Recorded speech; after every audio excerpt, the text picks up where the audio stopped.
Hai semua, welcome back to Aiman Channel. Jadi hari ini aku ingin membahas sesuatu yang sangat dicintai oleh wanita. Ya, tapi mungkin ada beberapa pria yang melakukan perawatan seperti itu ya. Tapi wanita-wanita ini pasti wajib, apalagi wanita-wanita milenial. Ini hal yang wajib dilakukan, bahkan nggak keluar rumah pun mereka juga melakukan ini.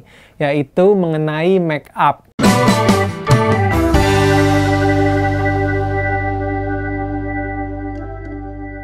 Nah, misalkan kalian ke mall-mall atau kalian ke pusat perbelanjaan, pasti kalian suka datang dong ke gerai-gerai yang menjual alat-alat make up. Nah, di situ pasti mereka juga menyediakan tester-tester make up. Nah, pertanyaannya, apakah tester make up ini aman atau enggak untuk digunakan? Nah, mari kita bahas. Jadi, tester-tester make up ini kalian bisa temukan di gerai-gerai yang kalian temukan di mall-mall dan itu banyak banget. Nah, ada beberapa jenis make up. Ada jenis make up tabur, ada jenis make up yang mungkin cairan atau basah, atau yang lembab kayak lipstick. Nah, aku juga kurang paham ya.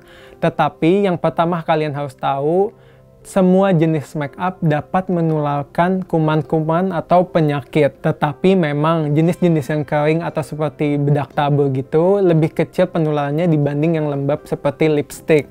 Itu yang pertama. Sekarang kita bahas apakah eyeshadow powder dan blush powder itu dapat menyebabkan penyakit kulit. Nah, ini kan jenis-jenis yang powder. Tapi memang ada risiko penularan walaupun berbagai jenis make up-nya. Tetapi yang powder ini relatif lebih aman dibandingin yang cairan atau yang seperti lipstick. Nah, gimana sih cara amannya untuk menggunakan jenis make up seperti ini yang seperti eyeshadow powder atau blush on powder ini? Jadi yang pertama adalah kalau bisa misalkan nih cari tester yang masih baru, yang belum pernah digunakan. Tapi misalkan cuman ada yang itu, jadi kalau bisa kalian membawa aplikator kalian sendiri ya, karena aman dan jelas itu cuman kalian yang gunakan. Atau kalian menggunakan aplikator sekali pakai. Contoh misalkan kalian menggunakan cotton bud atau kalian bisa minta lah ke gerai makeup tersebut. Kemudian yang kedua, jangan gunakan langsung ke kulit wajah.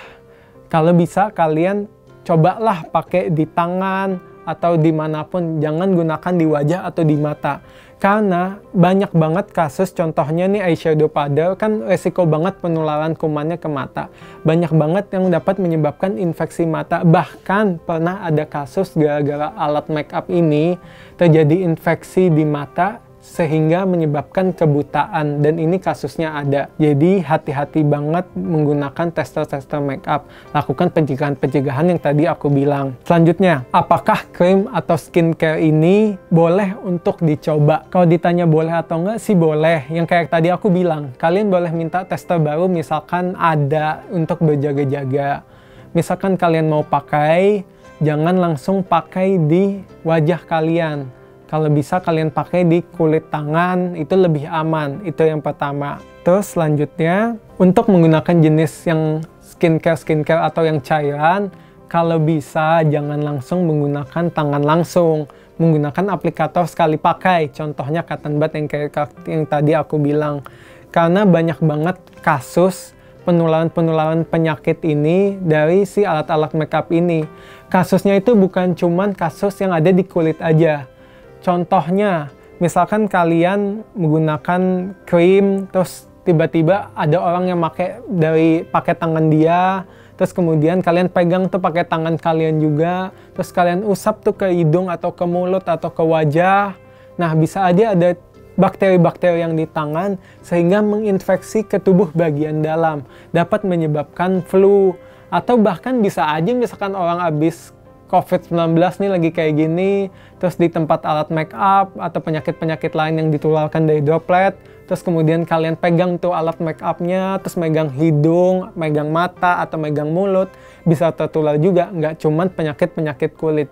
Jadi tetap kalau misalkan kalian pakai, cuci tangan dengan air mengalir atau sabun, atau menggunakan alkohol. Misalkan kalian nggak menemukan itu, lalu gunakan aplikator sekali pakai, jangan langsung pakai di wajah karena resiko penularannya lebih besar untuk mengalami penyakit-penyakit lain. Selanjutnya, ini kasus yang sempat heboh banget di Amerika. Ada orang yang menggunakan lipstick, kemudian mereka mengalami herpes. Nah, bahkan sampai ini saking hebohnya, si orangnya ini nuntut ke salah satu gerai kosmetik yang sangat terkenal di seluruh dunia yang mungkin kalian juga tahu. Katanya setelah menggunakan produk tester dari mereka, lipstick dari mereka, mereka mengalami herpes virus ini. Oke, di sini membahas spesifik soal herpes virus.